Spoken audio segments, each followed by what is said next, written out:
நடிகர் மோகன்லாலுடைய தாயார் சாந்தகுமாரி காலமானாங்க. அவங்களுக்கு வயது 90. பக்கவாதால பாதிக்கப்பட்டிருந்த அவங்க அதோட கடந்த சில காலமாவே உடல்நலக்குறைவால அவதிப்பட்டு வந்திருக்காங்க. இந்த சூழல்ல தான் இவங்க உயிரிழந்திருக்காங்க.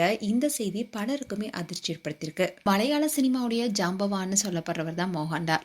படத்துல பிஸியா நடிச்சிட்டு வந்தாலும் தன்னுடைய தாயாருடன் நெருங்கி பிணைப்புடன் இருந்தாரு. அவருடைய பரபரப்பான வேலைகளுக்கு மத்தியில கூட அவங்களுக்காக நேரம் ஒதுக்கி அவங்க கூட நேரத்தை செலவிட்டு அவங்களுடைய தாயாரை கவனிச்சிட்டு வந்தாரு. என்னுடைய வாழ்க்கையில இந்த இடத்துக்கு நான் வர்றதுக்கு முக்கியமான காரணமே என்னுடைய அம்மா சாந்தகுமாரின்னு பல இடங்கள்ல மோகன்லால் சொல்லியிருக்காரு.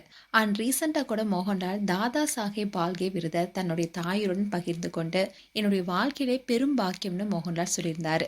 அந்த விருது கிடைக்குதுன்னு தெரிஞ்ச உடனே அவருடைய அம்மா கிட்ட தான் அதை முதல்ல சொன்னாராம். இந்நிலையில தான் அவருடைய அம்மா பக்கவாதால பாதிக்கப்பட்டிருந்தாங்க. கடந்த சில மாதங்களாவே உடல்நலக்குறைவால அவதிப்பட்டு வந்திருந்த நிலையில இன்னைக்கு எலமக்கரையில இருக்கிற அவருடைய வீட்டுல உயிரிழந்திருக்காங்க. அவங்களுடைய மறைவு பலரையும் சோகத்துல ஆழ்த்திருக்கு.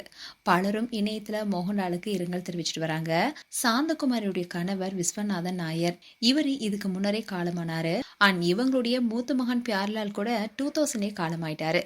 இந்நிலையில் தான் இந்த செய்தி பலருக்குமே சோகத்தை ஏற்படுத்தியிருக்கு. மேலும் சாந்தகுமாரியுடைய இறுதி சடங்கு நாளை பிற்பகல் நடைபெற இருக்கு. மேலும் நடிகர் கமலஹாசன் விடுத்துள்ள இரங்கல் செய்தியில, சகோதரன் மோகன்லால், உங்களை நீங்களே தேத்திக் கொள்ளுங்க.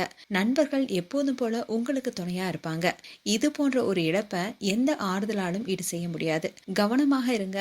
நாங்க எல்லாருமே உங்களை நேசிக்கிறோம்னு பதிவிட்டிருந்தாரு. இது போன்ற பல பிரபலங்களும் இரங்கல் தெரிவிச்சிட்டு வராங்க. மேலும் மோகன்லாலுடைய தாயார் சாந்தகுமாருடைய இறுதி சடங்குல பல பிரபலங்களும் கலந்துகிட்டு ஆழ்ந்த இரங்கலை தெரிவிச்சிட்டு வராங்க.